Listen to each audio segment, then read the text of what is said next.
Sodargye. The way you just explained it, honestly, there's still something I don't quite understand, because I feel that this kind of material development brings about a lot of destruction. We want comfort, we want everything, cars, houses, and so on.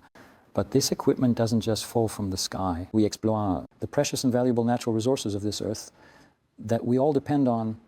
So our destruction of nature is enormous. But it's not just the destruction of nature, it's destructive to people. For example, our economic model is all based on a company's profit as the most fundamental standard. So the way they make money and its impact on people is not considered. Domestically, still controls, but abroad, there's no regulation. So this economic model and the cost of this material development is very high. Doesn't it have to rely on some kind of spiritual force, some religious power, to make people live more humbly, to live a bit more simply? Otherwise, even though we can use religion to emphasize equality and so on, and to have meaning in life, the destruction from this attitude toward life actually can't be solved this way. I think there is a problem here.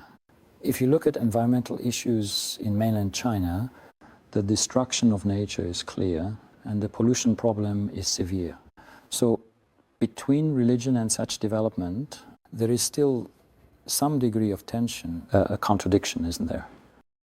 This contradiction is something our religion has always focused on. Our religion teaches that your wealth should not by any means be excessively or overwhelmingly abundant, but it also shouldn't be too poor. As long as people can survive and live, basic survival needs are met, it's enough.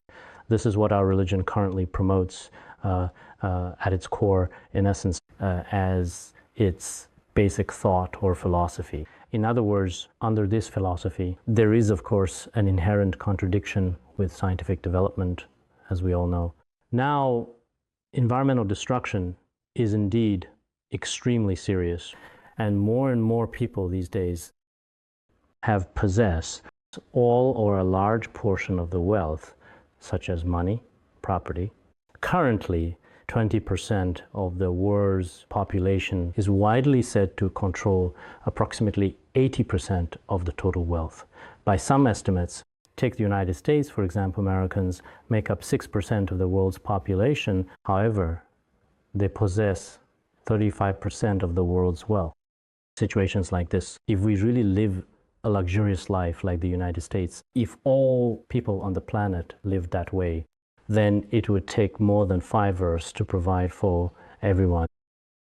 So as we all know, as Gandhi famously once said, this earth can only satisfy the needs of the people currently living on it, but it simply cannot satisfy the desires and needs of the people on it. I think these principles, it is consistent with our religion's teachings. They are completely identical.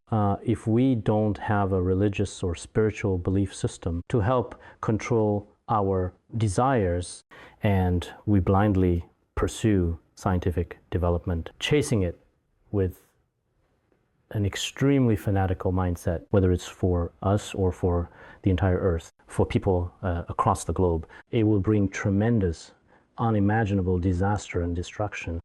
So I think personally, this model of blindly pursuing scientific development for humanity, one could say, is a tendency toward digging our own grave. Therefore, from this perspective, some of the views in Buddhism do not align with the current excessive growth of greed and desire.